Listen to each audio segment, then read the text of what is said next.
Roxana, boa tarde. Eu preciso conhecer a preparação da time de América para o jogo ante Barcelona. Boa tarde. Boa tarde. O América ele se dividiu em duas frentes.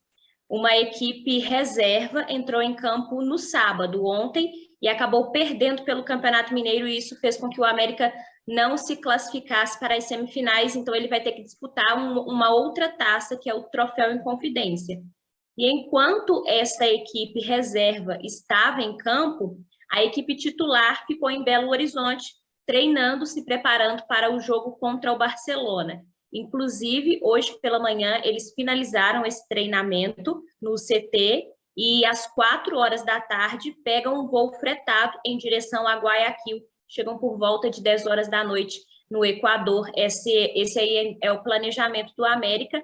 Ainda não foi divulgado como serão os treinos na segunda-feira lá em Guayaquil. A assessoria ainda não passou, mas assim que eles chegarem no Equador, vão passar para a gente, porque eles vão fazer ainda um treino e também reconhecimento de gramado antes da partida contra o Barcelona.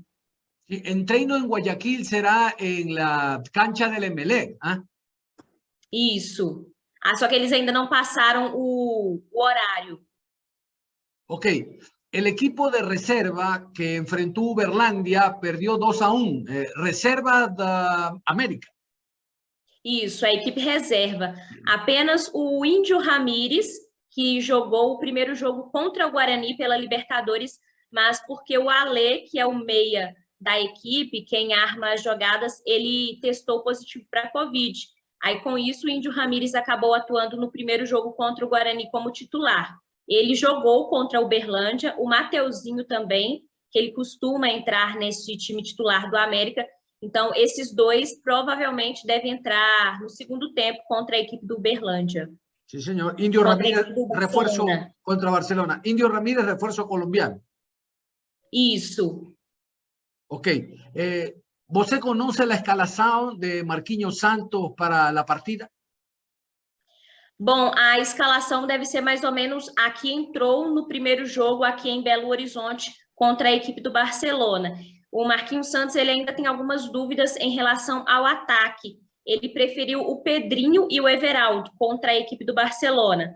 Mas contra o Guarani ele já foi diferente. Ele usou o Mateuzinho ali pelos lados para poder ajudar o Wellington Paulista também. Então, ainda fica essas dúvidas. No primeiro jogo contra a equipe do Guarani, ele usou o Mateuzinho e o Felipe Azevedo.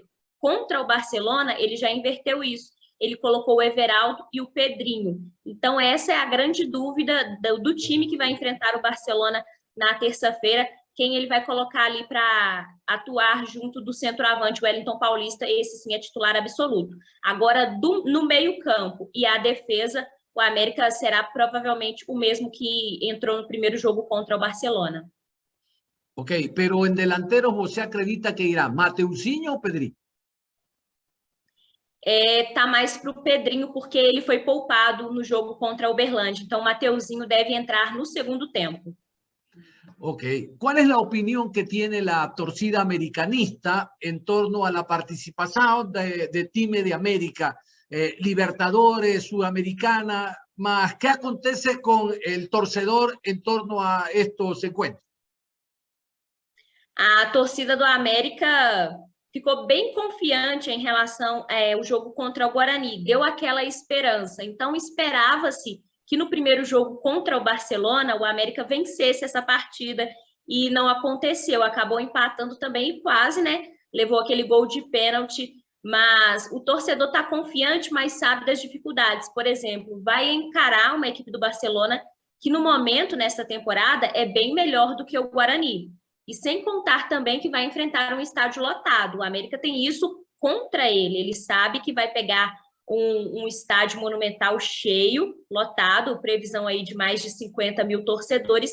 Então, eles estão tentando usar isso de uma forma que não atrapalhe o desempenho do clube dentro do gramado. Então, eles têm que reverter isso a favor deles. Se estamos jogando na pressão contra a torcida do adversário, nós temos que reverter isso e usar de força para fazer com que isso vire uma motivação a mais para a gente conquistar a vitória fora de casa e também trazer essa classificação. Pelo menos garantido aí na Sul-Americana está, independente se consiga avançar para a fase de grupos da Libertadores ou da Sul-Americana, independente disso, o América tem uma competição internacional, essa é a primeira vez que o América disputa uma competição internacional na sua história, então o torcedor está bastante feliz, ficou decepcionado com o resultado do final de semana pelo Campeonato Mineiro, mas tudo também vai depender do que acontecer na terça-feira. Se o América se classifica, é como se apagasse essa campanha ruim que ele fez pelo campeonato estadual.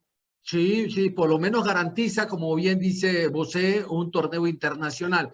Mas, ¿qué acredita você como jornalista, como seguidora del América? Você acredita que va a ser una buena partida, muy inteligente de Marquinhos Santos en Guayaquil? Olha, a equipe do Barcelona, eu acredito que foi bastante inteligente, inclusive o treinador chegou até a dar uma entrevista falando que acompanhou o jogo do América contra o Guarani, então eu acho que ele usou as mesmas armas, ficou esperando o América, inclusive no primeiro tempo o América teve mais volume de jogo e tal, e no segundo tempo o Barcelona tentou mais nos contra-ataques, aquela bola, e poderia até ter saído vitorioso se não tivesse perdido aquele pênalti. Então, eu acho que ele vai se aproveitar disso também, porque o América sempre faz dois tempos bastante distintos. Normalmente, se ele joga um primeiro tempo ruim, no segundo ele melhora. Se ele faz um primeiro tempo bom, no segundo ele deixa a desejar. Então, acho que o Barcelona deve se aproveitar um pouco disso. Pelo lado do América, o que eles têm que fazer? Manter a calma, sabe que joga no campo do adversário, então eles têm que controlar a ansiedade, fazer um jogo mais comedido, esperar não fazer tantas investidas assim, esperar mais o adversário, mas também não sofrer pressão, porque se for para uns pênaltis, o América tem uma chance a mais. Mas em questão, a gente sabe que na bola, a equipe do Barcelona, pelo menos nós como jornalistas e a torcida também, sabe que o Barcelona é superior ao América. Então, se dentro dos 90 minutos, o Coelho conseguir segurar esse resultado de empate, para os pênaltis, a vantagem, no caso do América, seria melhor. Ok, para finalizar, entonces, ¿você cree que América va a esperar a Barcelona y contraatacar, tomando en cuenta el significado de Barcelona en Libertadores? Isso, eu acredito que o América vai jogar no erro do adversário. Até porque tem toda essa pressão, não pode se desgastar muito no primeiro tempo, inclusive para não sofrer no segundo uma pressão maior da equipe adversária. Então, eu acredito que ele vai tentar jogar no erro do adversário, esperar, mas também sem sofrer pressão, não ficar toda hora se defendendo, porque isso provavelmente pode acabar com o gol da equipe adversária. Inclusive, o Felipe Azevedo, que não deve ser titular, mas deve entrar durante a partida, ele deu uma entrevista coletiva no CT falando que não podemos fazer um primeiro tempo como fizemos contra o Guarani, porque o primeiro tempo contra o Guarani foi horroroso, acabaram tomando 2 gols em menos de 15 minutos, e isso teve que se reverter durante o intervalo. O técnico Marquinhos Santos destacou que conversou bastante com os jogadores para motivar que naquele intervalo contra o Guarani, ficou todo mundo de cabisbaixo, não acreditando mais. Ele, inclusive, chegou a cogitar em fechar o time, colocar mais zagueiros para não sofrer uma goleada, mas acabou que o Wellington Paulista, que é o grande nome aí desse time americano, ele foi contratado para a disputa da Libertadores, o centroavante, ele fez 2 gols, e o Pedrinho, que saiu do banco também, fez aquele gol dando a virada. Isso também aumentou a confiança de todos os jogadores para vencer na disputa de pênaltis. Bueno, te cuento que va a haber mucha presencia de torcedor de Barcelona en el Monumental, va a haber mucha presencia de público. Fantástico con tu reporte, Roxane, muito obrigado com você. Eu que agradeço aí pela oportunidade, John, e sempre que precisar, estamos aí para poder falar um pouquinho mais do América, viu?